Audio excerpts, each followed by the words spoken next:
little bit about when you inherited the Victor talking machine. So I grew up in Lee County, about 30 miles away from here. And when we bought this house, which was built in 36, my grandfather had this talking machine in his wood shop, and it had been given to him by his great aunts. And so he thought that it would be a good fit for this house and asked me if I wanted it. And I really had no idea at the time when I said yes, because we didn't have furniture or anything. So I thought, well, that'll be something we can put in the house. But I didn't know it was so full of those records. And the Rye Cove record really didn't become meaningful to me until I was on a hayride at Natural Tunnel several years later with the late Billy Kaywood, who was an interpreter at Natural Tunnel and also a teacher at Union High School. And he was talking about, he stopped us at the site. He stopped the hayride and he said, this happened here. And he told the story. And it was the first time in my adult life that I had ever heard of that event happening, the cyclone of Rye Cove. So it was surprising because I had grown up so close to the area. I had never heard about it. But then not long afterward, I found these records in the Victor talking machine, and that's when I decided to write about it. Yeah, and then you also experienced a tornado yourself. Mm-hmm. So can you talk about a little bit about that as well? In 2008, I was expecting my first child, and here in Big Stone Gap, we had similar time of day, very short tornado that came through, and I believe other parts of the region were hit by tornadoes at the same time.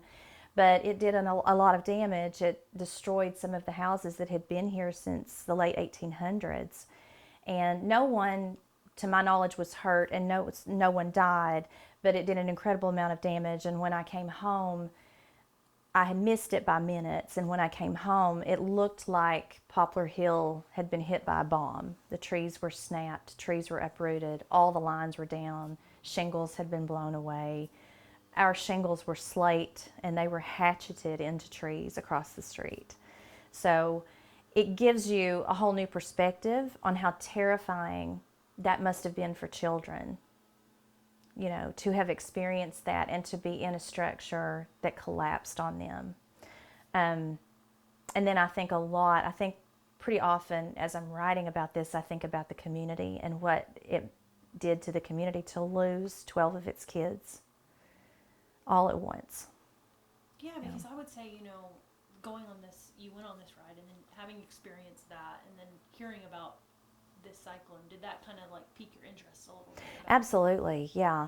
Well, I just knew I had to write about it. I mean, I couldn't find, I did find eyewitness accounts, and that was really the key. I found a thesis written in 1970, and Burton Manning had led a group of researchers at ETSU, graduate students, in collecting interviews from survivors in 1970. Which is remarkable. It's absolute gold.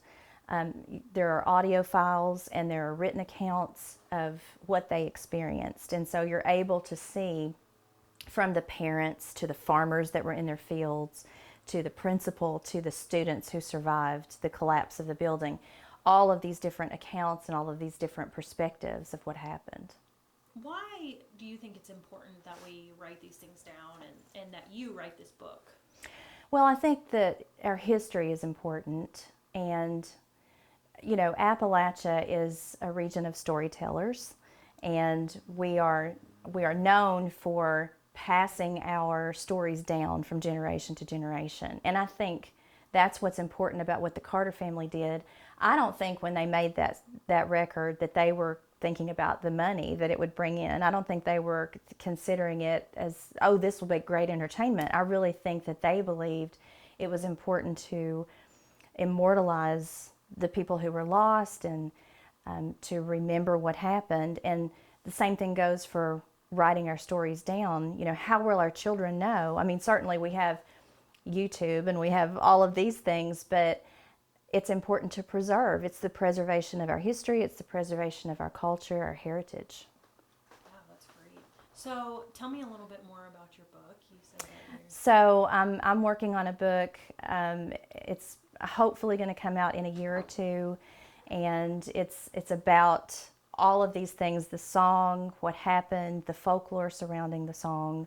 And I'm sort of in the research stage now, but it's just been interesting, the things that I've uncovered that I didn't know. Yeah, I mean, how has this project been? I mean, are you learning new things, and what has that been like? I'm learning new things, and I've learned so much about my area, but I'm learning about resilience, about how strong people are, learning so much about the Carter family, and not just this song, but just how phenomenal they were. They were simple country people who had a talent, and it just really provided the foundation for today's country music. So that's pretty remarkable. But I'm also able to use this in the classroom. I teach at UVA Wise, and I teach in the Appalachian Studies program, and so it's neat to be able to bring this part of our history and culture into my teaching, and share the song with my students, and talk about ballads and how meaningful they are, in transmitting our stories and passing our history down.